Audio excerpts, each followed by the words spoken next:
नमस्कार, capital TV Bihar देख रहे हैं आप। आपके साथ मैं हूं सृष्टि राय। लोकसभा के चुनाव करीब आते ही सभी राजनीतिक दल अपनी अपनी मुहिम बना रहे हैं, जिसके मद्देनजर बिहार के मुख्यमंत्री नीतीश कुमार ने लोकसभा चुनाव 2024 को देश भर के विपक्षी दलों को एकजुट करने की मुहिम को फिर से धार दे दी है, जिसकी चर्चा चारों तरफ हो रही है। क्योंकि विपक्ष के नेताओं के साथ मुलाकातों का दौर लोकसभा चुनाव की तैयारियों की ओर इशारा कर रहा है। नीतीश की अपील के बाद कांग्रेस भी एक्टिव हो गई है और मोर्चेबंदी की राह दिखती नजर आ रही है। ऐसे में एक सवाल है जो तुल पकड़ती नजर आ रही है। क्या है वो सवाल, जानने के लिए देखिए रिपोर्ट।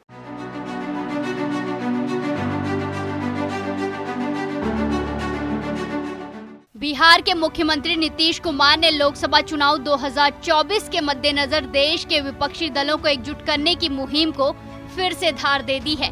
नीतीश की अपील के बाद कांग्रेस एक्टिव हो गई है और मोर्चेबंदी की राह देखती नजर आ रही है।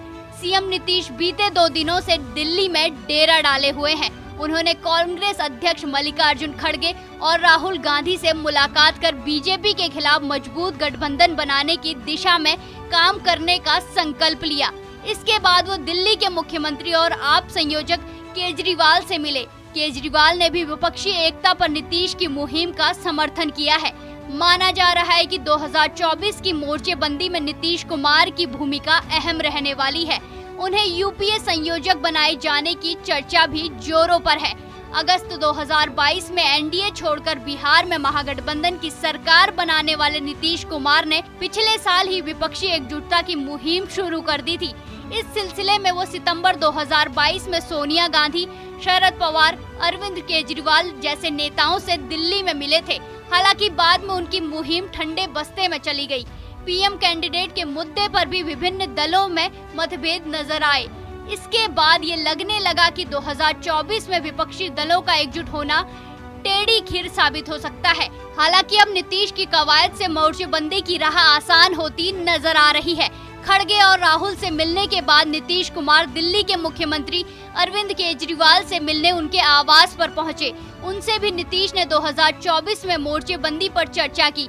बैठक के बाद केजरीवाल ने कहा कि देश मुश्किल वक्त से गुजर रहा है, ऐसे में विपक्षी दलों को एक साथ आना पड़ेगा। उन्होंने नीतीश की इस मुहिम का समर्थन किया और कहा कि केंद्र के खिलाफ सभी को साथ मिलकर लड़ना होगा।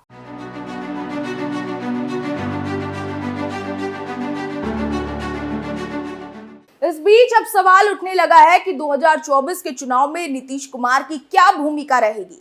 जेडीयू और आरजेडी के नेता नीतीश को पीएम कैंडिडेट के रूप में प्रोजेक्ट कर रहे हैं। नीतीश इस बात से बचते हुए नजर आ रहे हैं क्योंकि इस मसले पर विभिन्न दलों में आपसी मतभेद हो सकते हैं। नीतीश कुमार ने मीडिया से बातचीत में साफ किया कि पीएम कैंडिडेट को लेकर अभी चर्चा नहीं हुई है।